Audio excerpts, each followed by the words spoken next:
Bonjour à vous, bienvenue dans cette toute nouvelle rubrique intitulée Something Weird. Something weird. Le personnage que nous allons aborder aujourd'hui, il a toute sa place, il avait même une prédisposition toute particulière pour en faire partie. J'ai nommé la honte du cercle polaire, le Premier ministre du Canada, Justin Trudeau.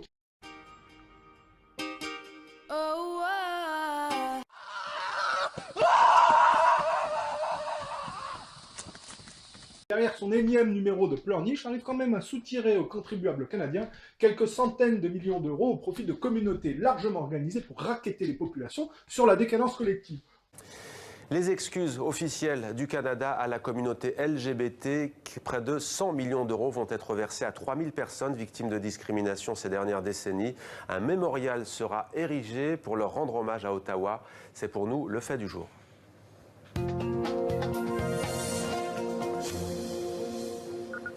L'image a fait le tour du monde. Justin Trudeau n'a pu retenir ses larmes. Dans un discours d'une rare gravité au Parlement fédéral, le Premier ministre canadien a endossé les erreurs des gouvernements successifs qui ont perpétué ces discriminations contre la communauté LGBT.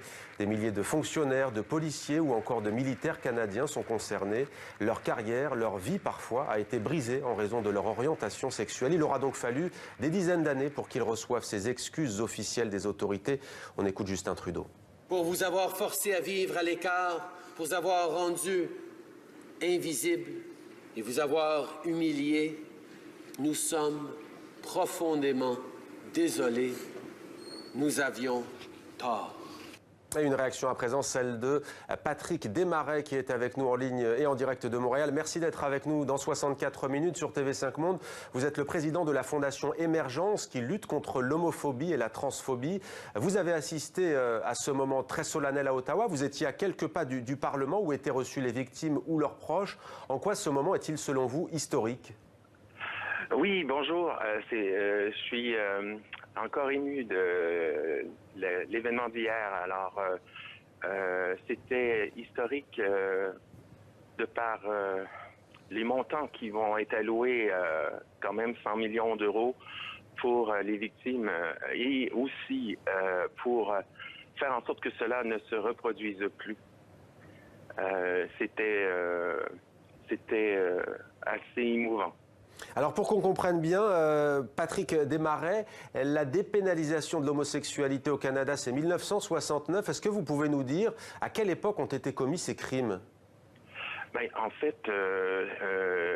Ouh, homophobe, comme si des homosexuels et des lesbiennes ne pouvaient pas avoir été victimes de préjudices dans le passé. Oui, et alors il y a quand même un ordre de priorité, car nous allons rappeler que la famille Trudeau a quand même systématiquement bafoué les droits des Canadiens francophones et des Québécois au profit de la reine d'Angleterre. En effet, le père de Justin Trudeau a trafiqué le système législatif canadien au profit du sabotage des velléités indépendantistes des Québécois.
Alors je dis, si on doit rémunérer des gens victimes de préjudice, ne doit-on pas commencer par les Canadiens francophones et les Québécois?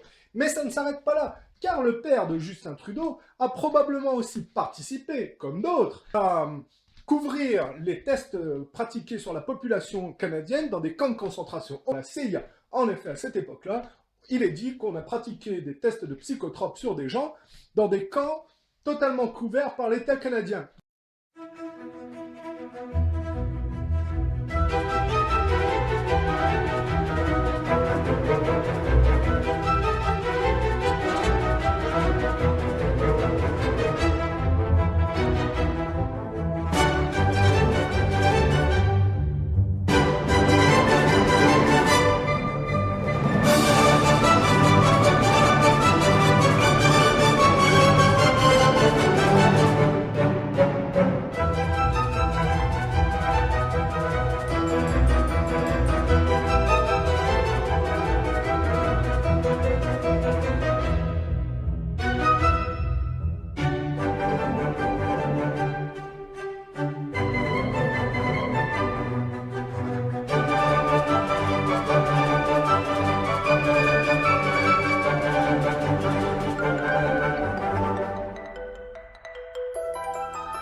Alors, je veux dire, on est en train de réduire la population canadienne à un magma mondialiste inepte.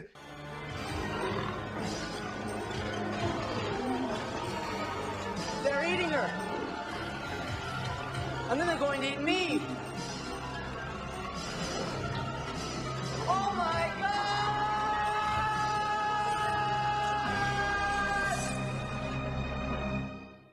Et la famille Trudeau a largement participé à bafouer moralement et spirituellement l'esprit des Canadiens. Et c'est donc tout naturellement que Justin Trudeau, le robot mondialiste inepte, adepte de la pleurniche et qui visiblement vise un Oscar à Hollywood, a partie de notre rubrique Something Weird. Something weird.